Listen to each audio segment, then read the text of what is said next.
The Washburn fire in Yosemite is still burning, but firefighters are making gradual progress to contain it. Overall, yesterday was a very active day and a very aggressive firefight. Crews did an excellent job. All control lines and strategic operational plan is holding and valid at this point. The fire is currently at 3,221 acres. It is 22% contained with the 649 firefighters assigned to the blaze. From a distance, observers will continue to see heavy smoke production over the next few days. Fire activity is expected to increase each afternoon when the temperatures are at their highest and the relative humidity is at its lowest. Currently, there is no direct threat to the giant sequoias. Southern California police are on a manhunt for a lone suspect after several 7-Eleven stores were robbed on Monday. At least one suspect killed and wounded several victims. Several stores closed overnight for safety. Law enforcement in Southern California announced several shootings that occurred early Monday in at least 4 different 7-Eleven stores. Reports said at least 2 people were killed and 3 wounded. La Habra and Brea police gave a joint statement the same day. As officers arrived on scene, they located 2 gunshot victims. Los Angeles County Fire Department responded to treat the gunshot wound victims, who were subsequently transported to a local hospital. The shootings happened before dawn on the morning of July 11th, or 7/11, the day of the 7-Eleven brand's National Free Slurpee Day. We want to start off by confirming there was a homicide that occurred in Brea, and our hearts go out to the families of that person. And please know for the family that we're thinking about you and praying for you. The robberies or attempted robberies occurred at convenience stores in the cities of Upland, Ontario, Riverside, Santa Ana, La Habra, and Brea. This does appear to be a robbery that turned into a homicide. At approximately 4:18 this morning, we received a call in our dispatch center of a male down possibly with a gunshot wound. Local police are seeking help from the public to identify the lone suspect, seen in a black hoodie, who they believe are connected to at least 3 of the shootings. Police said there's no apparent motive at the time, but Brea and La Habra police are working with other agencies to continue investigating and see if all of the 7-Eleven shootings are connected. A former Olympian is recovering after a homeless person attacked her over the weekend. Kim Glass, an Olympic volleyball silver medalist, was saying goodbye to a friend after lunch in downtown Los Angeles when a homeless person hit her. She said he was holding something and looking at her with hateful eyes. Before I knew it, a big metal bolt, like pipe, hit me right here. It happened so fast. He literally flung it from the street, so he was not even close to me at all. Glass said the man was held down until the police and ambulance came. I do have multiple fractures up here and a small one here, but my friends have been family, amazing.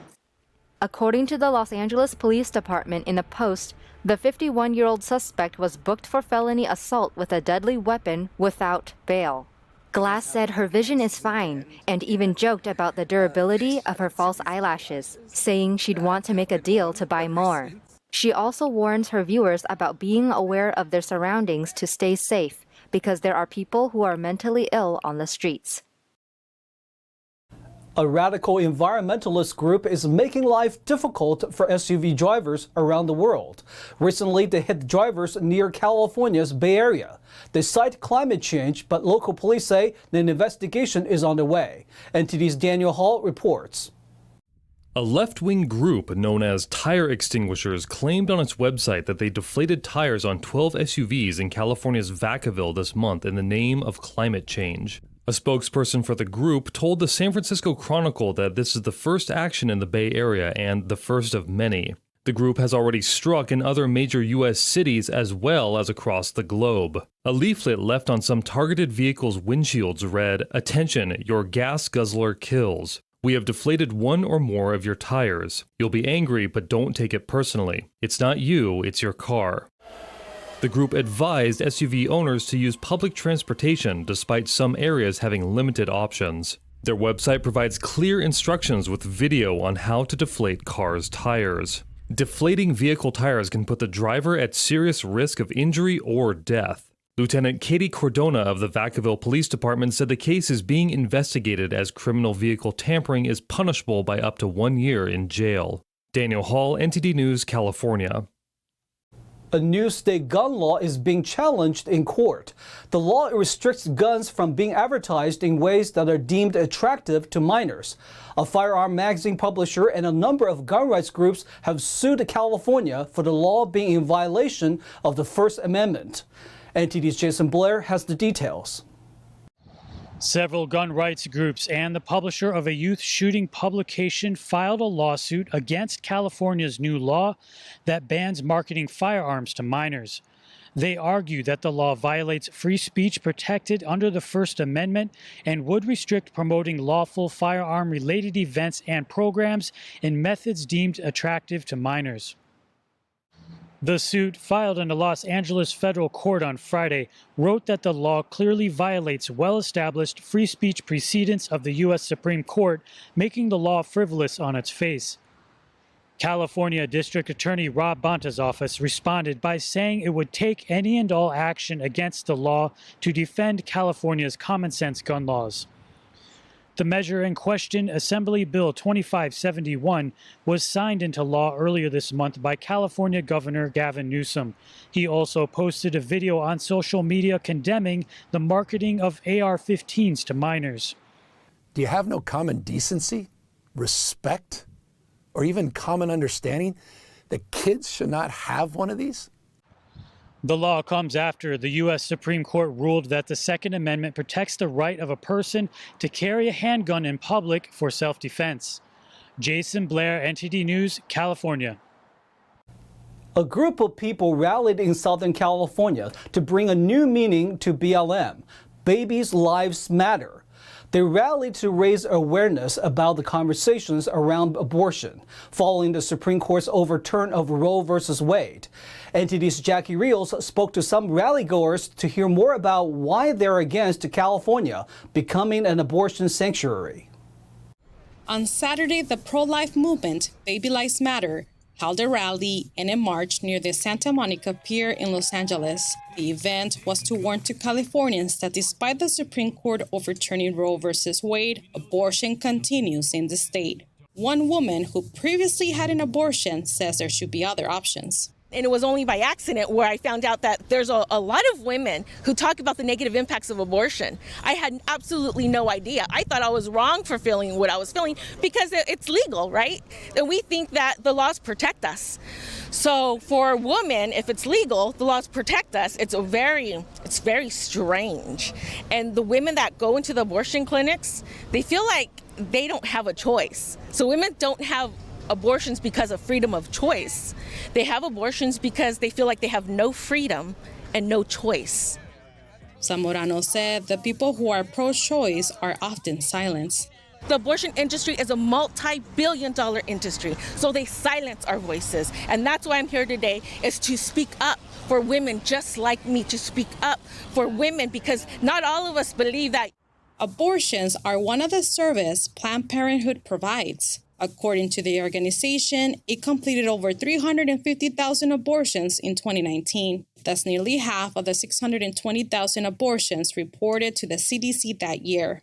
One speaker emphasized the significance of the change to federal law. This is like taking the beach of Normandy, right? We still got to make it to Berlin, but it was huge. Roe v. Wade being overturned was just unbelievable for equal rights for all human beings, regardless of where you're located. But now the work has just begun. We still got to take Berlin. But some Californian politicians are taking a different stance. Governor Gavin Newsom and lawmakers have said they want to make California an abortion sanctuary state. Assembly Bill 2223 is part of that package.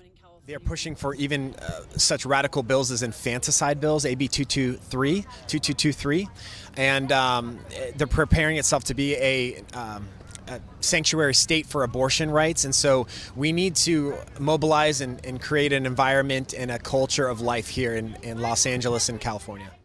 According to the bill, a mother or healthcare provider cannot be held responsible for an abortion or perinatal death of a baby. But perinatal is not precisely defined in the bill. It could refer to infants ranging from newborn to 1 year old. At some point, people need to draw the line. And I think people with the infanticide, the AB 2223 families have had enough.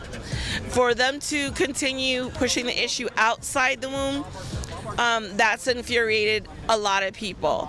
So I understand that it's going to go back to the states, but we'll take it state by state if we have to. We will. Marshall warned of both the states and certain organizations' opaque nature on abortion reporting. There's a lot of people that have confirmed how these babies are aborted and have been inside of the Planned Parenthoods. They target the minority communities, which is very alarming for me because that's where I'm from. I grew up in a very poor community. The march started near Santa Monica Pier and proceeded to the Planned Parenthood near 3rd Street Promenade. Jackie Rios, NTD News, Los Angeles. California has been working on its high-speed rail. A section has reached a new milestone. It completed the framework and can officially start construction. The California High-Speed Rail Authority announced on Friday that the final precast girders are in place and construction can now begin for Construction Package 4. The section stretches 22 miles in Southern California. The stretch goes from just north of the Tulare-Kern County line, stretching down to Poplar Avenue, south of the city of Wasco.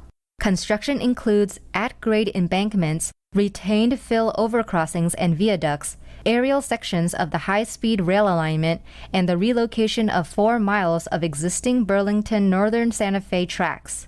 Since the beginning of its construction, the project created more than 8,000 construction jobs, a majority of which go directly to those living in the Central Valley. There are currently 119 miles under construction in the Central Valley, with more than 30 active construction sites.